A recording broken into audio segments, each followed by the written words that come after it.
Assalamualaikum warahmatullahi wabarakatuh. Apa kabar abang-abang dan kakak-kakak semuanya? Kita diharapkan kita semua sehat walafiat tanpa kekurangan sesuatu apapun.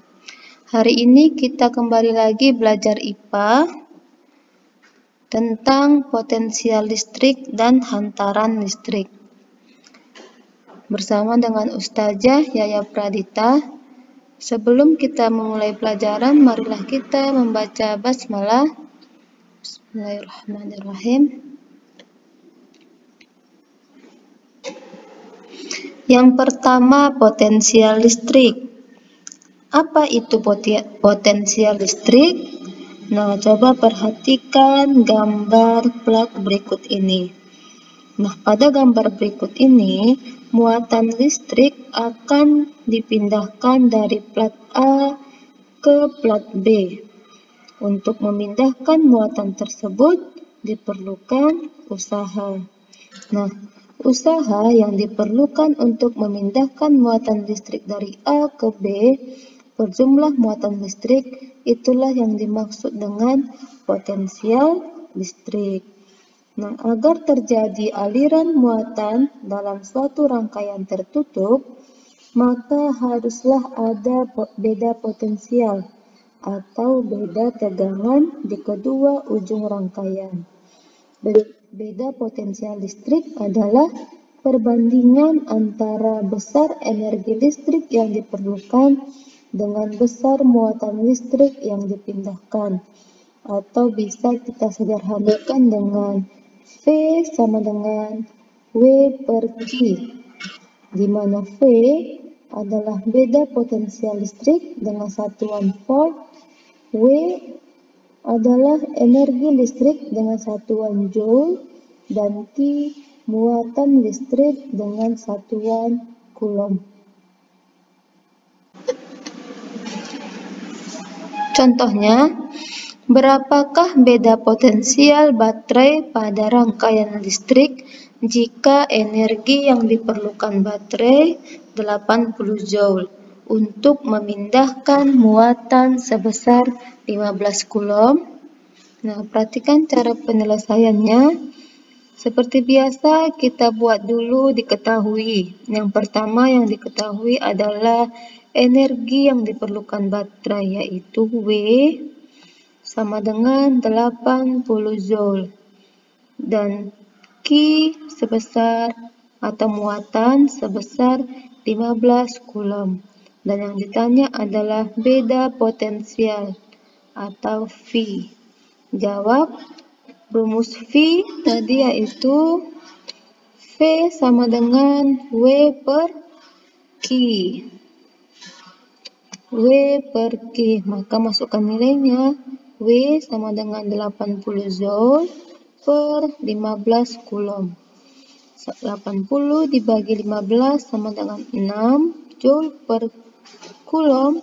Ini bisa kita buat menjadi volt, sama dengan 6 volt. Iya. Yang selanjutnya, medan listrik. Medan listrik adalah daerah di sekitar benda bermuatan listrik yang dapat mempengaruhi benda lain yang bermuatan listrik. Nah, untuk arah muatan pada medan listrik yaitu jika positif, arahnya akan selalu keluar. Perhatikan tanda panahnya. Dan negatif, arahnya akan selalu ke dalam. Ini ya, positif akan selalu menjauh, keluar, dan negatif akan selalu masuk. Nah, arah gaya listrik dari muatan positif ke muatan negatif. Arah gaya listrik pada muatan positif keluar, seperti yang saya sampaikan tadi, keluar, dan arah gaya pada muatan negatif yaitu masuk.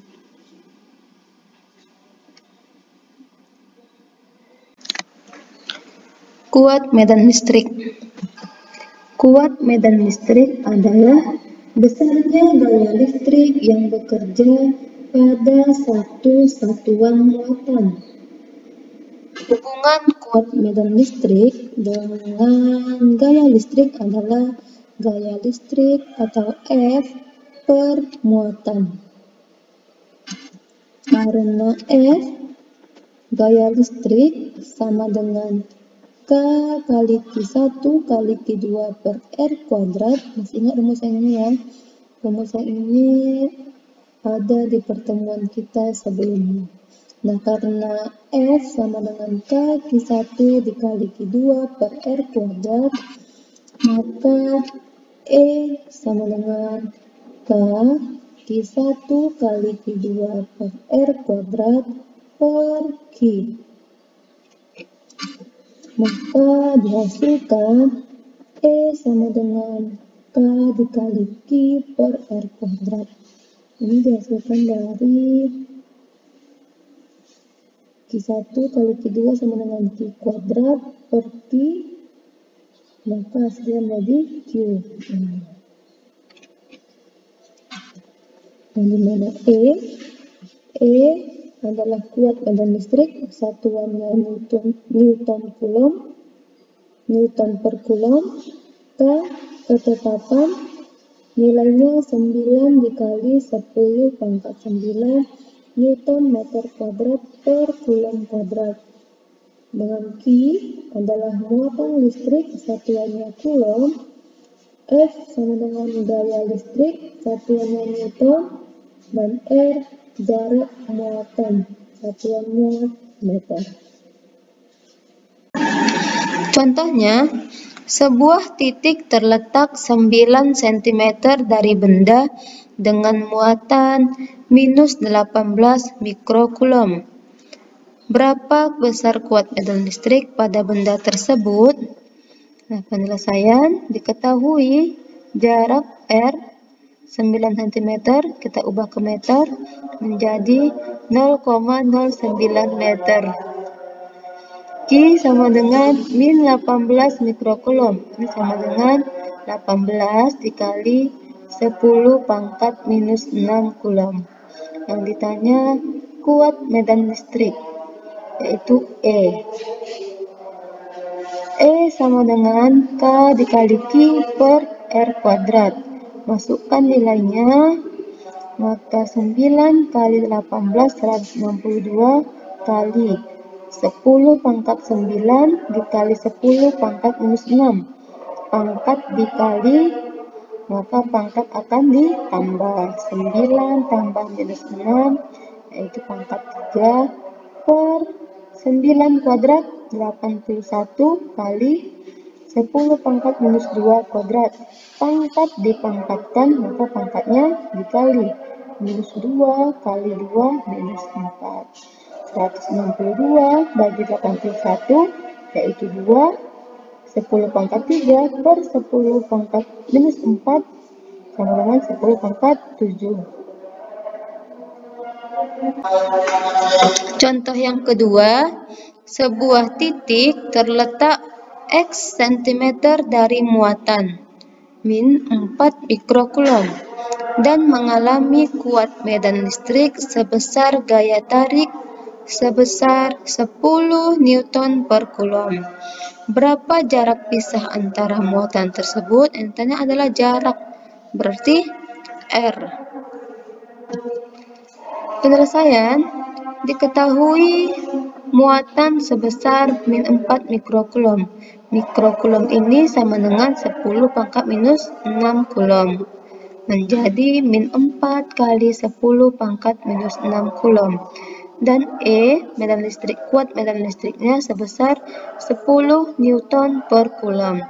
Yang ditanya adalah jarak R-nya. E sama dengan K kali Q per R kuadrat. Masukkan nilainya, nilai E 10 Newton per Coulomb sama dengan nilai K. Harus kamu ingat nilai K itu adalah 9 dikali 10 pangkat 9 Newton meter kuadrat per Coulomb kuadrat dikali Q 4 kali 10 pangkat minus 6 Coulomb per R kuadrat. 10 Newton per Coulomb sama dengan 9 kali 4, 36 dikali 10 pangkat 9 dikali 10 pangkat minus 6. Pangkat dikali, maka pangkat akan ditambah.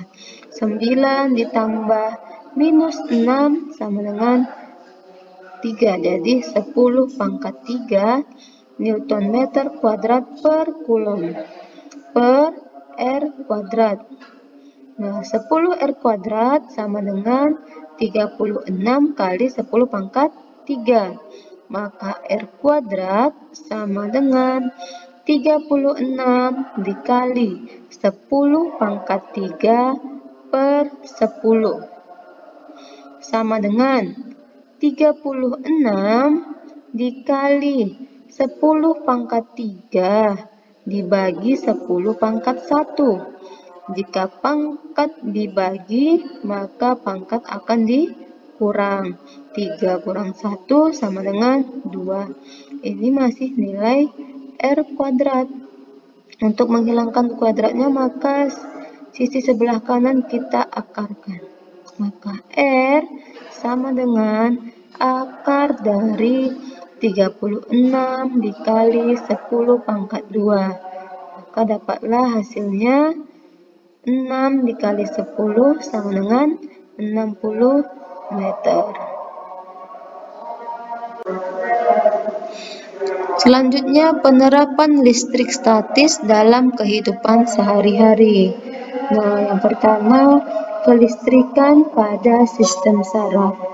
Nah, ini ditandai dengan saat dicubit, tubuh kita akan merasa sakit karena kulit menerima rangsangan berupa cubitan. Sel saraf dalam kulit akan merubah rangsangan menjadi impuls yang mengalir pada tubuh. Kelistrikan pada tubuh hanya berkaitan dengan jumlah ion dalam tubuh, bukan seperti listrik yang mengalir pada kabel. Ini dia sel saraf. Fungsi sel saraf dendrit yaitu menerima impuls dari sel lain dan meneruskannya ke badan sel. Sedangkan badan sel fungsinya untuk menerima impuls dari dendrit. Akson menerima impuls dari badan sel saraf ke sel saraf lain. Sedangkan selubung mielin fungsinya untuk mempercepat impuls saraf dengan membantu terjadinya loncatan muatan. Dan nodus Ranvier fungsinya untuk terjadi tarik-menarik muatan listrik di membran sel saraf. Nah, selanjutnya hewan yang mengandung listrik. Nah, beberapa ratus spesies ikan memiliki organ penghasil listrik, namun hanya sedikit yang dapat menghasilkan daya listrik yang kuat. Organ yang penghasil listrik yang dimiliki oleh kebanyakan ikan tersusun dari sel saraf dan sel otot yang telah mengalami perubahan penting. Contoh hewan yang mengandung listrik yang pertama yaitu ikan belalai gajah atau biasa disebut dengan elephant nose fish. Yang selanjutnya yaitu ikan pari. Ikan pari ini mampu mengendalikan tegangan di setiap muatan listrik dalam tubuhnya. Organ penghasil listrik terletak di kedua sisi kepala dan dapat menghasilkan tegangan listrik sampai dengan 220 volt. Dan selanjutnya yaitu hiu kepala martil. Ini gambarnya hiu kepala martil. Dengan ratusan ribu organ di dalam tubuh mereka, hiu ini menjadi salah satu hiu yang memiliki sensitivitas listrik terbesar, yang dapat mendeteksi sinyal dari 1,5 miliar volt hewan lain dan memudahkan dalam mencari mangsa. Yang selanjutnya yaitu Echidna. Ini termasuk dari ordo Monotremata yaitu hewan berduri memiliki moncong memanjang ini yang berfungsi sebagai mulut dan hidung. Nah, moncong ini juga mengirim sinyal listrik yang membantu mereka menemukan serangga untuk dimakan. Selanjutnya yaitu electric race. Electric race ini bergerak dengan cara mendorong tubuhnya dengan ekor, dan mereka mampu menghasilkan listrik mulai dari 8 sampai 220 volt. Selanjutnya yaitu ini gambar belut listrik. Belut listrik ini hampir 7/8 bagian tubuhnya berupa ekor. Tegangan listrik tiap baterai kecil ini tidak besar, tetapi kalau semua baterai dihubungkan secara berderet, akan diperoleh tegangan listrik sekitar 600 volt. Dan selanjutnya yaitu lele listrik. Lele listrik ini asli dari perairan tropis di Afrika dan mampu menghasilkan 350 volt yang dapat untuk menggerakkan komputer selama 45 menit. Nah, sekian pelajaran kita hari ini. Sekarang waktunya kamu mengambil alat tulis untuk mengerjakan kuis ke-11. Sekian dari Ustazah. Mari sama-sama kita membaca hamdalah. Alhamdulillahirabbil alamin. Stay at home and keep healthy. Wassalamualaikum warahmatullahi wabarakatuh.